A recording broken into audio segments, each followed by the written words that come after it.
Hello students, so INI-CET is done and dusted.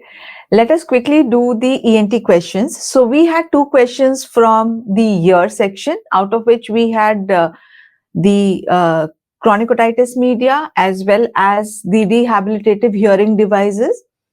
And from the nose, we had again two questions, one of which was a very favorite, again the CT of the nose, and the other was the tumors of the nose, and one was again another favorite of your INI-CET exams, the post-laryngectomy rehabilitation. So let us quickly start with the questions. So the first question that we have here is, a patient was operated for safe CSOM in the right ear, following which he complains of vertigo, tinnitus, and fullness of the ear. The symptoms improve on keeping the right ear up. So what is the most likely diagnosis? So here we have a post-operative patient who is now complaining of vertigo, and this typical feature of vertigo that this patient is showing is that it improves on keeping that particular side up. So let us see what the choices are now. By chance, if you have no clue what this is, let us see the choices and let us see if we can rule out what it can be and come to a particular diagnosis. Okay, so we have the first choice as labyrinthitis. Now, labyrinthitis we know is acute infection of the labyrinth. Yes, why should it follow suddenly a CSOM? And in labyrinthitis, there is a sudden hearing loss also. And again, in labyrinthitis, the vertigo will be continuous. It will be a very severe vertigo, continuous vertigo. Why should it improve on posture change? Why should it improve on keeping that side up? Yes, so it does not look like labyrinthitis. Now let us see perilymphatic fistula. Can it be perilymphatic fistula? Perilymphatic fistula, can it follow trauma?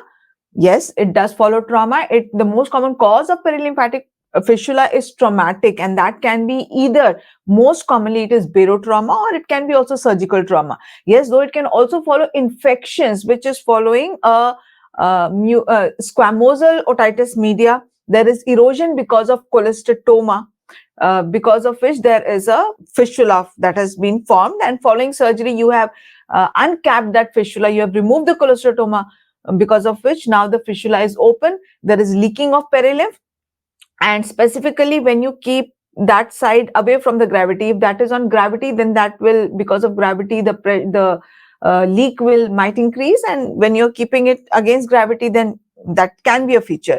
So this is a safe CSOM, and following that there can be a traumatic fistula also.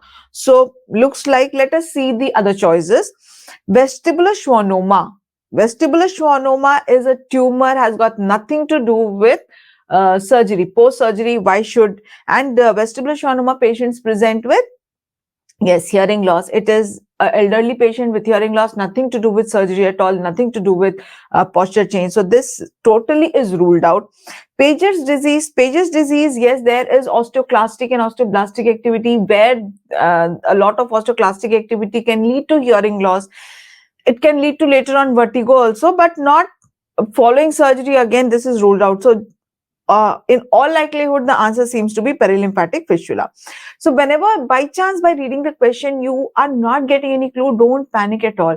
Just see the choices. Whenever they give a question like this, which is appears a little complicated, the choices are usually very simple, which you can easily rule out and you can come to a diagnosis. The only thing is that you have to keep your mind calm. So don't panic. Just think one by one, you will come to a diagnosis. So yes, all that we need to know in perilymphatic fistula, I have already told you that it can either follow cholesteatoma erosion, it can follow trauma, which can be following barotrauma, which is more common, it can be following surgical trauma. And what is the typical vertigo of perilymphatic fistula? Yes, the vertigo of perilymphatic fistula is usually not a very continuous type of vertigo. Usually it is precipitated by pressure changes. Whenever there are pressure changes, that leads to leakage of the perilymph, and that leads to vertigo, which means that when there is pressure changes like lifting heavy weights or coughing or sneezing, then there can be vertigo. Also, loud sounds can induce vertigo. What is loud sounds induce vertigo known as? Yes, that is known as Tullius phenomena. So there can be Tullius phenomena, and the typical hearing loss in this patient, if it has followed CSOM, it can be mixed hearing loss. If it has just followed a perilymphatic fistula which has occurred following surgery, immediately there can be a sensorineural hearing loss, and that sensorineural hearing loss need not be continuous. There can be various type of sensorineural hearing loss. It can be either a fluctuating, only when there is a perilymph leak, only that time there can be a hearing loss. Also, if the leak has occurred and the inner ear damage has occurred enough, then there can be a persistent hearing loss also. So these are the things which will help us decide whether it is a perilymphatic fistula or not. And the most important is that yes, it follows a surgery. So coming to the next question here, which of the following method of rehabilitation of hearing should be done in a child of atresia of both the external auditory canal? So this is quite a simple and repeated question.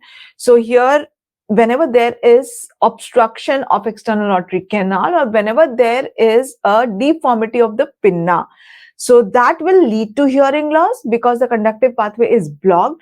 And for rehabilitation of that hearing, what we can go for is something which we do not have to support on the pinna and we do not have to put into the external auditory canal. So what is that? Yes, it is a hearing device which is anchored on the bone. Yes, bone anchored hearing aid. So do we know which one here is the bone anchored hearing aid or BAHA? Yes, what is first here? The first choice is appears like, yes, this is a partial ossicular replacement prosthesis. So this is used for tympanoplasty. Yes, whenever there is ossicular necrose, when you have to put this over the stapes head, malleus incus is absent, you have to put it over the stapes head, then you can put this. So it is something, yes, like this. This is how the POP looks like, and this is how TOR, total ossicular replacement prosthesis, looks like. So the second option that is given there is the stapes prosthesis. And yes, this is the stapes piston. What is it used for? It is used for replacing the stapes whenever we have removed the stapes following stapedectomy. So this, or stapedotomy. So this is in otostenosis. And we have another prosthesis that has been given there. Yes, that is what is the cochlear implant. So cochlear implant has a device which is fixed behind the ear. This is resembles the hearing aid and has another device that is the transmitter coil, which transmits the signals which has been picked up by the microphone to the electrodes, to the receiver which is present inside just below the skin. So this is the typical appearance of cochlear implant. And when do you put POP? We already know. Stapes also we already know. And cochlear implant replaces what? Cochlear implant replaces the organ of Corti. Now in this patient there is atresia of external ear. Why should we replace something in the middle ear? Why should we replace the ossicles by POP or by a stapes piston? Why should we replace the inner ear organ of Corti with the help of cochlear implant? Yes, what is required is just bypassing the external ear, and that can be done with the help of BAHA. So do you know of any other place where BAHA can be put? Now in this patient, yes, we can see that there is a deformity of the pinna. There is atresia of external auditory canal also. So yes, justified, we are putting a BAHA. Now in this patient, why have we put BAHA? Here the pinna appears very normal. So what are the other indications of BAHA? Yes, also when there is operated ear where the mastoid cavity is very big. In canal wall down surgeries, we convert the external auditory canal and the mastoid, the middle ear and the mastoid into a common cavity. So in that case, hearing aids cannot be used. The hearing aids which, because of the big cavity. So in that case, we have to go for a bone conduction hearing aids. Also, when there is discharging cavity, whenever the ear keeps discharging again and again, and in that patient we want to give a hearing rehabilitation, we cannot give something which blocks the ear, or we cannot give a in the canal hearing aid which will get spoiled if there is moisture. So again we have to go for a bone conduction hearing aid. It can be bone conduction hearing aid or it can be BAHA. Also in people who have unilateral deafness, only one-sided complete deafness. So what we do in those patients is like in sudden sensorineural hearing loss.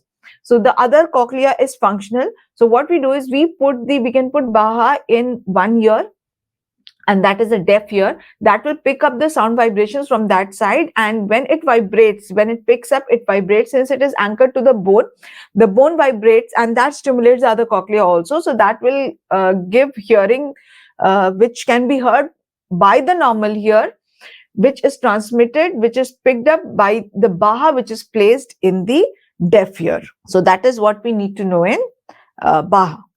So coming to the third question, identify the mark structure in the given CT scan.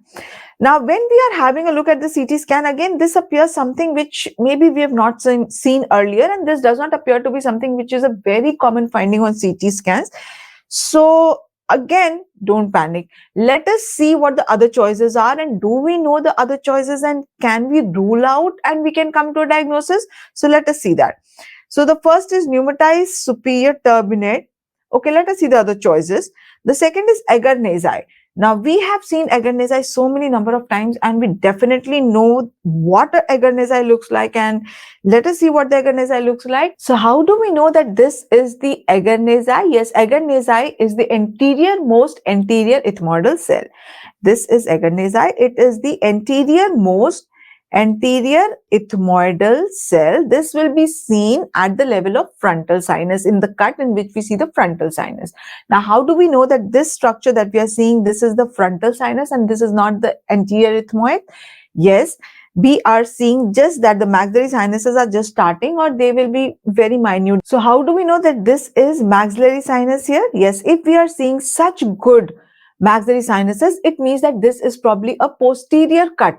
Yes, and so this means that this cell that we are seeing is definitely not agar nasal. Is that clear? I think that was the thing in the examiners. They wanted you to confuse this with agar nasal. So this is not agar nasal. We know how agar nasal looks like. Concha bullosa. Can this be concha bullosa? Let us see how concha bullosa looks like. Yes, it is pneumatization of the middle turbinate. We know this here is the middle turbinate, and this is how the concha bullosa looks like. So definitely this is also not concha bullosa. This is not concha bullosa. Ruled out. Onodi cell. What is Onodi cell? Yes, it is a posterior ethmoidal cell, but this is in relation to which sinus? Sphenoid sinus. Are we seeing sphenoid sinus anywhere here in this cut? Where do we see the sphenoid sinus? Sphenoid sinus is seen in the most posterior cut, where we will be seeing the nasopharynx below. Let us see. Yes, so this here is the posterior most cut where we are seeing the sphenoid sinus, and above the sphenoid sinus, how do we know that this is not a part of the sphenoid sinus? This is not a septa that is separating the sphenoid sinus and not a part of sphenoid sinus. Yes, the septa that separates the sphenoid sinus from the Onodi cell is always a horizontal septa. So this, what we are seeing, is the Onodi cell. This is how Onodi cell appears. This also we have seen so many number of times. So even if we do not know how a pneumatized superior turbinate appears like, we have ruled out the other choices and we have come to the diagnosis that the answer here is pneumatized superior turbinate. So that is how you are going to rule out. Coming to the next question, a 70-year-old male presented with nasal obstruction and blood-tinged nasal discharge. His endoscopy and CT show the following. The most probable diagnosis is. Now here we have a 70-year-old male and the complaint is nasal obstruction with blood-tinged nasal discharge. Now whenever we have an elderly with blood-tinged nasal discharge, yes, I know what comes to our mind most commonly is a tumor of the nose. Now let us see what the choices are. Okay, so here what we can see is that all the choices are tumors of the nose. Now let us see. Esthesioneuroblastoma. Have we heard of this? Yes, we know what is esthesioneuroblastoma. It is a tumor arising from the olfactory mucosa. Now, how do we know whether this is esthesioneuroblastoma or not? Okay, the endoscopy will show a mass. This is showing a papillary mass, but anyway, just by seeing a mass in the nose, we cannot confirmately tell that this is a esthesioneuroblastoma from where it is arising. Yes, so let us see the CT. They have also given us the CT. Can we make out whether this is esthesioneuroblastoma or not? We can see here in the CT, there is a mass arising from the maxillary sinus which is going into the nose. And this tumor, the esthesioneuroblastoma, arises from the olfactory mucosa, and the olfactory mucosa is this level. That is appearing totally clear. Now let us see how esthesioneuroblastoma will appear. Can you see this? Yes, can you see that this mass that we are seeing in the nose, this is arising from the cribriform plate area, from the roof, from the upper 1/3 of the nose where we have the olfactory mucosa? Yes. Now also see this lateral view. Again, we are seeing that this mass is arising, or it is closely adherent to the roof of the nose and the upper one third of the nose. So this is how esthesioneuroblastoma will appear like. So this is ruled out. The second choice we have is juvenile nasopharyngeal angiofibroma. That is totally ruled out the moment we hear that this is a 70-year-old male. This is seen in pubertal males. So this is ruled out. Now the next choice here is inverted papilloma, and the fourth choice is squamous cell carcinoma of the maxilla. So how do we know that this by CT, either by CT or by endoscopy, that this is a inverted papilloma, which is a benign tumor of the nose, or this is a carcinoma, a malignant tumor of the nose? Yes, if they have given you only this much history, then they would give you something extra either in the CT or in the endoscopy. Now, endoscopy, I told you that just by seeing a mass, it can give you some idea this has got a papillary appearance, but this will not definitely confirm that this is a carcinoma. So what is more confirmatory that this is a carcinoma? Definitely biopsy will be confirmatory. But if that is not given here, what is given here is CT. Can CT help you to decide that this is a carcinoma or not? Yes, carcinoma and inverted papilloma. What is the important difference? We know inverted papilloma is a benign tumor. Carcinoma is, yes, a malignancy. So if there is malignancy, definitely what we are going to find in the CT will be erosion. And maxillary sinus carcinoma is a silent tumor. For a very long time it remains silent. Why? Because till the maxillary sinus is completely filled and then the tumor goes out, till that time we usually do not have any finding. So what on CT are we seeing here? We are seeing erosion of the roof of the maxillary sinus. We are seeing erosion of the lateral wall of the maxillary sinus. So all this erosion all here tells you, gives you a hint that this can be a maxillary sinus carcinoma. Also, just in case, if they have not given you this also on the CT, they will give you something additional in the history which will make you feel that this is a carcinoma. What extra? Definitely on endoscopy you cannot diagnose this is a benign tumor or a malignant tumor. And what you do is biopsy. Another important thing we need to know here is biopsy is not done for which masses of the nose. Yes, if you are suspecting an angiofibroma, excellent. Any other tumor? Yes, if you're suspecting a meningocele, it has connection with the intracranial. Only in these cases, we do not go for a biopsy. So, yes, when something extra in the history. What extra in the history? When the tumor goes down into the palate, there can be involvement of the jaw and that can lead to loosening of teeth. When it goes anteriorly, it can lead to swelling of the cheek. Also, there can be involvement of the eye that can lead to proptosis. Also, there can be nerve involvement, neural structures. Which nerves here? Yes, there can be involvement of the maxillary nerve that can lead to pain in this area, paresthesias in this area. Yes, so let us see. Yes, there can be loosening of the teeth. There can be swelling of cheek. There can be facial pain. Yes, also because of the carcinoma going posteriorly to the pterygoid plate, we know that is present posterior to the maxillary sinus. There can be trismus because of involvement of the masticator muscles. So all these involvement, anything of this will be given in the question. Yes, so don't think that you will be totally lost. Some hint, some keyword will be mentioned.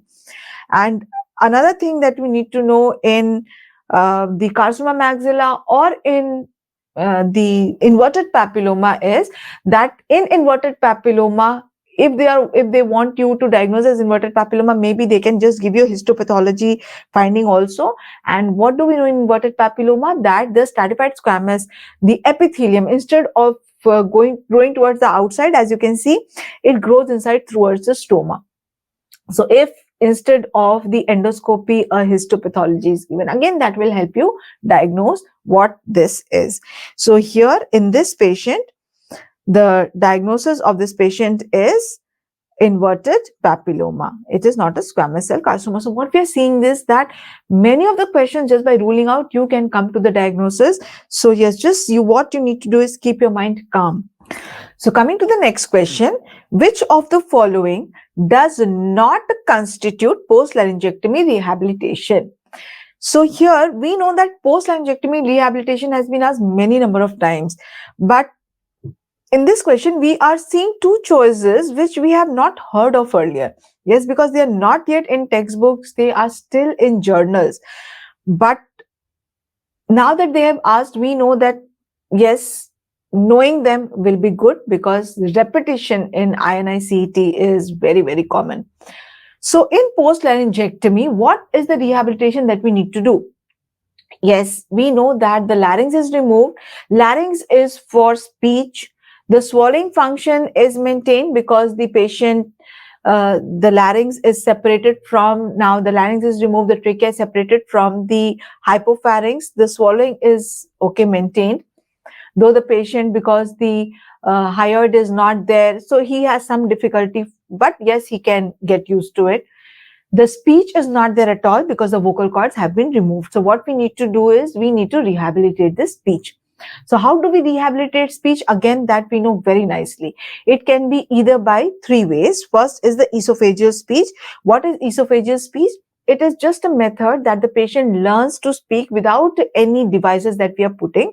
What he does is he swallows some air, and then he regurgitates that air to vibrate the hypopharyngeal segment, and by the vibration of the hypopharyngeal segment he produces sound. That is what is esophageal speech.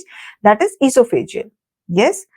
The second type of speech, which is the best method of speech, that is tracheoesophageal speech. And what is tracheoesophageal speech is that in this, the opening that we have made here, this opening that we are seeing, this is the opening of the trachea that we have connected to the skin outside. This is what we call as, we have made a permanent tracheostome.